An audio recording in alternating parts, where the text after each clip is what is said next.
Good morning.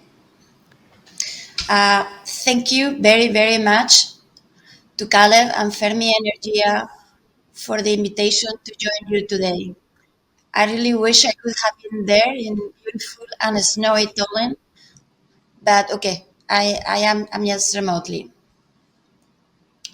So as you know, nuclear energy is currently Europe's largest source of electricity and meets 25% of the European electricity demand and accounts for 45% of Europe's low carbon electricity. Nuclear generation has provided reliable, clean electricity for decades, avoiding the emission of more than 70 billion metric tons of carbon dioxide over the last 50 years globally. This is already a very important contribution. But if we are going to keep the 1.5-degree target within reach in a cost-effective and socially equitable manner, we will really need much more energy, and we will need it urgently. And the great news is that nuclear energy is one of the only technologies that can produce low carbon electricity and low carbon heat at the same time, which could be a game changer to decarbonize other hard to abate sectors beyond electricity, such as industrial processes, heating and cooling for buildings, hydrogen generation, or the production of fresh water. In this sense, I want to congratulate Fermi Energia and Estonia for their thought leadership in finding realistic and pragmatic ways to address simultaneously decarbonization and economic development goals. At a time at which Europe and other countries around the world are facing significant energy uncertainty and are struggling to achieve energy independence and price stability, nuclear power plants produce 24/7 low carbon affordable energy locally and independently of geopolitical pressures, the weather, or the season.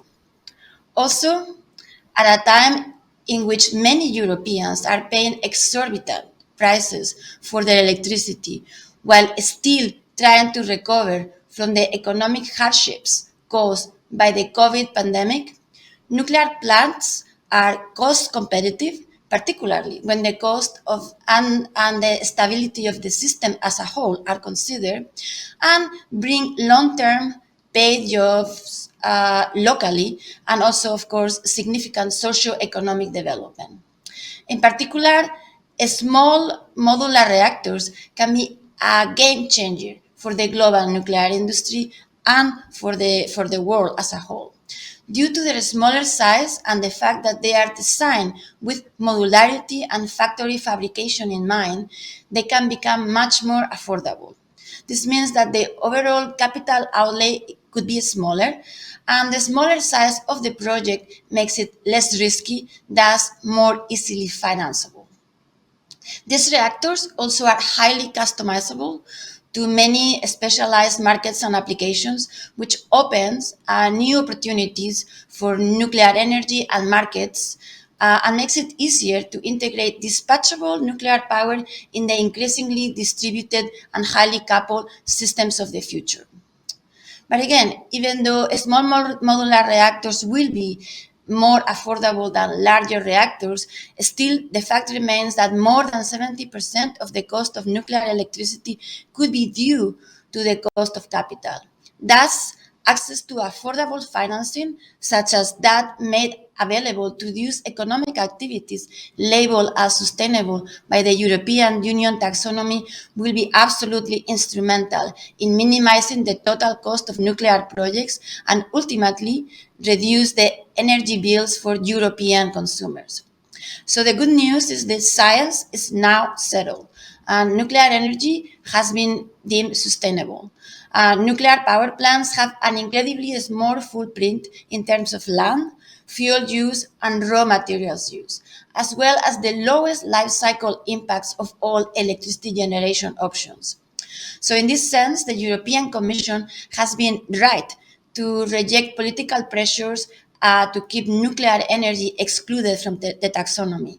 So, although in seeking a political acceptable compromise, it has produced some conditions that are not scientifically justifiable or applied consistently to other technologies, but it is good that nuclear is part of the taxonomy.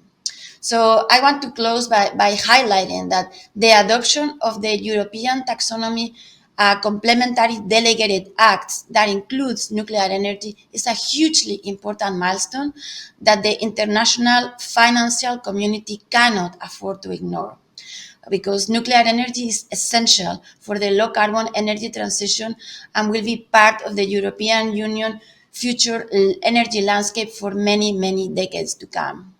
So, on behalf of World Nuclear Association and the global nuclear industry, I want to close by wishing you a very, very successful conference. I want to also offer my congratulations and my support to Estonia and to Fermi Energia as you move forward in this very exciting journey towards clean energy and economic prosperity. Thank you very much.